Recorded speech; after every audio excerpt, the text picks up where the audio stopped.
Tecno அவங்களோட first 5G மொபைலா Tecno Pova 5G இந்தியால அபிஷியலா launch பண்ணிட்டாங்க. Tecnoவோட Pova சீரிஸ் அப்படினு பார்த்தோம்னா அது பெர்ஃபார்மன்ஸ்க்கும் பேட்டரிக்கும் ரொம்ப இம்பார்ட்டன்ஸ் கொடுத்து லான்ச் பண்றதா அவங்களுடைய Pova சீரிஸ்.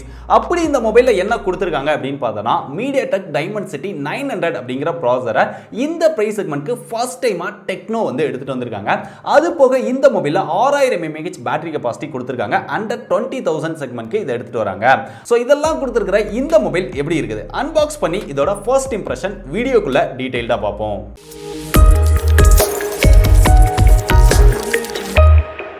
So இந்த டைம் டெக்னோட பாக்ஸ் பார்த்தோம் அப்படினா கொஞ்சம் டிஃபரண்டா லென்த்தா ஒரு பெரிய பாக்ஸ்ல வந்து எடுத்துட்டு வந்திருக்காங்க.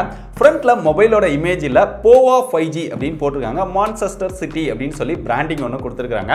ரியர்ல பார்த்தோம் அப்படினா அதோட முக்கியமான ஃபீச்சர்ஸ் எல்லாமே ஹைலைட் பண்ணியிருக்காங்க. முதல்ல பாக்ஸை ஓபன் பண்ணுவோம். பாக்ஸை ஓபன் பண்ணா மேலேயே மொபைல் கொடுத்திருக்காங்க. மொபைலை கையில எடுத்து அந்த பேப்பரை பிரிச்சோம் அப்படினா அந்த ரியர் டிசைன் நம்மள ரொம்பவே அட்ராக்ட் பண்ணுது அப்படினு சொல்லலாம். அது அப்புறமா டீடைலா பார்ப்போம். அதுக்கு அப்புறம் உள்ள எடுத்தோம் அப்படினா சில்வர் கலர் Pova 5G அப்படின்னு இன்னொரு பாக்ஸ் கொடுத்திருக்காங்க. அதுக்குள்ள ஒரு நல்ல குவாலிட்டியில TPU கேஸ் இருக்குது. யூசர் மேனுவல் வாரண்டி கார்டு கொடுத்திருக்காங்க. அடுத்து ஒரு 18 வாட் ஃபாஸ்ட் சார்ஜிங் அடாப்டர் கொடுத்திருக்காங்க. ஒரு type C charging cable, sim ejector பின் இவ்வளவுதான் பாக்ஸ்க்குள்ள இருக்குது. இப்போ மொபைலை பத்தி டீடைலா பார்ப்போம். முதல்ல டிசைன் அப்படின்னு பார்த்தோம்னா ரியர்ல ஒரு கிளாஸ் ஃபினிஷோட பார்க்கறதுக்கு ஒரு செம்ம ஸ்டைலான டிசைன் கொடுத்திருக்காங்க. டுயல் டோன் ஃபினிஷோட கொடுத்திருக்காங்க. கீழ வந்து மான்செஸ்டர் சிட்டி அப்படின்னு சொல்லி இங்க ஒரு பிராண்டிங் கொடுத்து இங்க Tecno Pova 5G அப்படின்னு சொல்லி சின்னதா கொடுத்திருக்காங்க. சோ இத பார்க்கறதுக்கு எனக்கு ரொம்பவே பர்சனலா பிடிச்சிருக்குது. அது போக மேல ரெக்டாங்கிள் ஷேப் போல கேமராஸ் வந்து பிளேஸ் பண்ணிருக்காங்க. ஒரு நல்ல ஸ்டைல்ல ஒரு டிஃபரண்டான டிசைன் வந்து Tecno Povaல எடுத்துட்டு வந்திருக்காங்க. அப்படியே இதோட பிளேஸ்மென்ட் அப்படின்னு பார்த்தா டாப்ல செகண்டரி நாய்ஸ் கேன்சலேஷன் மைக் இருக்குது. ரைட் சைடுல வால்யூம் அப் டவுன் பட்டன் கொடுத்திருக்காங்க. அதுக்கு கீழ பவர் பட்டனோட ஃபிங்கர் பிரிண்ட் சென்சார் கொடுத்திருக்காங்க. பாட்டம்ல இங்க ஒரு speaker, charging port, mic, 3.5mm jack இருக்கு. லெஃப்ட் சைடுல சிம் ஸ்லாட் கொடுத்திருக்காங்க. Dual sim with dedicated SD card slot கொடுத்திருக்காங்க. அடுத்ததா இந்த மொபைல்ல ரொம்ப ஹைலைட்டான விஷயம் இதோட பெர்ஃபார்மன்ஸ். இங்க MediaTek Dimensity 900 அப்படிங்கற ஒரு ப்ராசஸரை இந்த பிரைஸ் செக்மென்ட்க்கு ஃபர்ஸ்ட் டைமா Tecno எடுத்துட்டு வந்திருக்காங்க.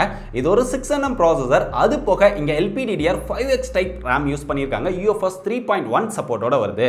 இதோட பெர்ஃபார்மன்ஸ் அப்படினு பார்த்தா கேமிங்கோட ஆப்டிமைசேஷனுக்காக இங்க Panther என்ஜின் 2.0 கொடுத்திருக்காங்க. சோ கேமிங் பெர்ஃபார்மன்ஸ் நான் லைட்டா விளையாண்டு செக் பண்ண வரைக்கும் ரொம்பவே நல்லா இருக்குது. பெருசா ஹீட் ஆகுற மாதிரி தெரியல. இருந்தாலுமே நான் லாங் டர்ம்ல செக் பண்ணிட்டு டீடைலா ரிவ்யூல அதை அப்டேட் பண்றேன். அது போக இந்த மொபைலோட ஆன்டிடூ ஸ்கோர் அப்படின்னு பார்த்தோம்னா 4,82,000 இதோட ஆன்டிடூ ஸ்கோர் இருக்கு. அதனால பெர்ஃபார்மன்ஸும் அந்த அளவுக்கு செம்மையாவே இருக்குது அப்படின்னு சொல்லலாம். இந்த ப்ராசஸர் வந்து ஒரு 5G ப்ராசஸர். நிறைய பேர் 5G மொபைல் லான்ச் பண்றோம் அப்படின்னு சொல்லி ஒரு பேண்ட் 2 பேண்ட் சப்போர்ட்டோட லான்ச் பண்றாங்க.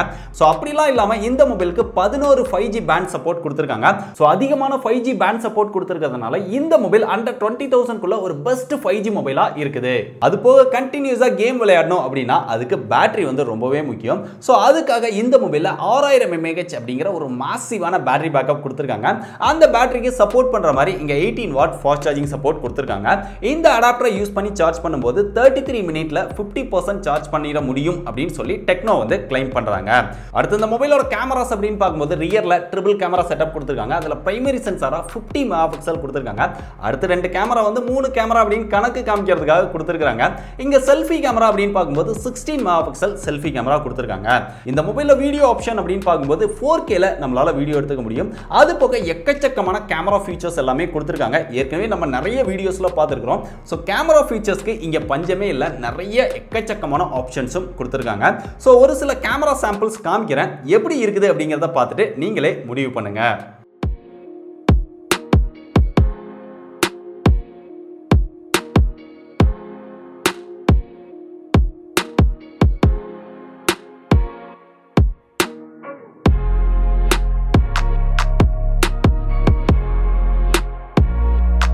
அப்படிங்க ஃப்ரண்ட்ல டிஸ்ப்ளேக்கு வந்தா 6.9 இன்ச்ல Full HD Plus IPS LCD display வந்து கொடுத்திருக்காங்க. நல்ல ஒரு பெரிய டிஸ்ப்ளே அப்படின்னு சொல்லலாம். ஒரு பெரிய டிஸ்ப்ளேல நல்ல ஒரு மூவி பார்க்குற எக்ஸ்பீரியன்ஸ் வேணும் அப்படின்னா இந்த டிஸ்ப்ளே வந்து ஒரு பெஸ்டான சாய்ஸா இருக்கும். அது போக இந்த டிஸ்ப்ளேக்கு 120 Hz ரெஃப்ரெஷ் ரேட் கொடுத்திருக்காங்க. 180 Hz டச் சாம்பிளிங் ரேட் கொடுத்திருக்காங்க. டச் சாம்பிளிங் ரேட்டும் அதிகமா இருக்கிறதுனால டிஸ்ப்ளே யூஸ் பண்றதுக்கு ரொம்பவே நல்லா இருக்குது. நல்ல ஒரு ஸ்மூத்தான எக்ஸ்பீரியன்ஸ் வந்து கிடைக்குது. இன்டோர்ல யூஸ் பண்ணும்போது நல்ல ஒரு பிரைட்டரான டிஸ்ப்ளேவாகவும் இருக்குது. வீடியோ பார்க்கும்போது அந்த கலர்ஸ் அந்த சேச்சுரேஷன் இதெல்லாமே ரொம்பவே நல்லா இருக்குது. எனக்கு பர்சனலா இந்த டிஸ்ப்ளே வந்து பிடிச்சிருக்குது. அப்படிங்க சாஃப்ட்வேர் அப்படின்னு பார்த்தா இங்க Android 11 ஓட HiOS 8.0 கொடுத்திருக்காங்க. ஒரு சில ப்ளோட்வேர்ஸ் இருக்கு பட் கொஞ்சம் கம்மியா இருக்கு அப்படின்னு சொல்லலாம். ஆனா இங்க ஃபீச்சர்ஸ் அப்படின்னு பார்க்கும்போது இதுக்கு முன்னாடி இருந்த டெக்னோ போனை விட இங்க எக்கச்சக்கமான ஃபீச்சர்ஸ் வந்து அதிகமா இம்ப்ரூவ் பண்ணியிருக்காங்க. ஸோ என்னென்ன புது புது ஃபீச்சர்ஸ் கொண்டு வந்திருக்காங்க அப்படிங்கிறத பத்தி உங்களுக்கு டீடைல்டான வீடியோ வேணுமா அப்படின்னா மறக்காம கீழே கமெண்ட் பண்ணுங்க. நிறைய கமெண்ட்ஸ் வந்து அதுக்குன்னு ஒரு டெடிகேட்டடா ஒரு டீடைல்டு வீடியோ பண்ண முயற்சி பண்றேன். ஸோ சாஃப்ட்வேர் எக்ஸ்பீரியன்ஸ் இதுக்கு முன்னாடி இருந்ததை விட நல்லாவே இம்ப்ரூவ் பண்ணியிருக்காங்க அப்படின்னு சொல்லலாம். அடுத்ததா இதோட மியூசிக் எக்ஸ்பீரியன்ஸ் அப்படின்னு பார்க்கும்போது இங்க சிங்கிள் ஸ்பீக்கர் தான் கொடுத்திருக்காங்க. அதுவும் பாட்டம்ல கொடுத்திருக்காங்க. மியூசிக் எக்ஸ்பீரியன்ஸ் ஓரளவு டீசென்ட்டா இருக்கு. இங்க ஃபிங்கர் பிரிண்ட் சென்சாரோட பெர்ஃபார்மன்ஸ் அப்படின்னு பார்க்கும்போது ரொம்ப ஃபாஸ்டா அக்யூரேட்டா இருக்குது. நம்ம கையை வச்சு எடுக்கிறதுக்குள்ள அன்லாக் ஆயிடுது. ஃபேஸ் அன்லாக்கும் ரொம்பவே ஃபாஸ்டா இருக்குது. அது மட்டும் இல்லாம இந்த மொபைலோட ஸ்டோரேஜ் வேரியன்ட் அப்படின்னு பார்க்கும்போது 8+128 ஸ்டோரேஜ் வேரியன்ட் வந்து லான்ச் பண்ணிருக்காங்க. இந்த 8GB RAM மட்டும் இல்லாம இங்க விர்ச்சுவல் ரேமும் கொடுக்குறாங்க. 3GB எக்ஸ்ட்ரா விர்ச்சுவல் RAM வந்து கொடுக்குறாங்க. அதனால 11GB RAM வந்து நம்மளால யூஸ் பண்ணிக்க முடியும். ஆல்ரெடி ஒரு நல்ல பெர்ஃபார்மன்ஸ் இருக்கக்கூடிய ப்ராசஸர் இருக்குது. 8GB RAM இருக்குது. இன்னும் எக்ஸ்ட்ரா தேவைப்பட்டாலும் விர்ச்சுவல் RAM 3GB நம்மளால யூஸ் பண்ணிக்க முடியுது. ஸோ டோட்டலா 11GB இருக்கிறதுனால பெர்ஃபார்மன்ஸும் ரொம்பவே நல்லா இருக்குது. ஸோ இவ்வளோ ஃபீச்சர்ஸ் கொடுத்துருக்கக்கூடிய இந்த மொபைலோட பிரைஸ் அப்படின்னு பார்த்தா 8+128 20,000 பிரைஸ் செக்மெண்ட்க்கு சேல் பண்றாங்க. ஸோ 20,000 பிரைஸ் செக்மெண்ட்க்கு இவங்க கொடுத்துருக்கக்கூடிய இந்த விஷயங்கள் எல்லாம் ஓகே அப்படின்னு நினைச்சீங்கன்னா இந்த மொபைலை நீங்க தாராளமா ட்ரை பண்ணி பார்க்கலாம். பெஸ்ட் பை லிங்க் வந்து டிஸ்கிரிப்ஷன்ல கொடுத்துருக்கேன்.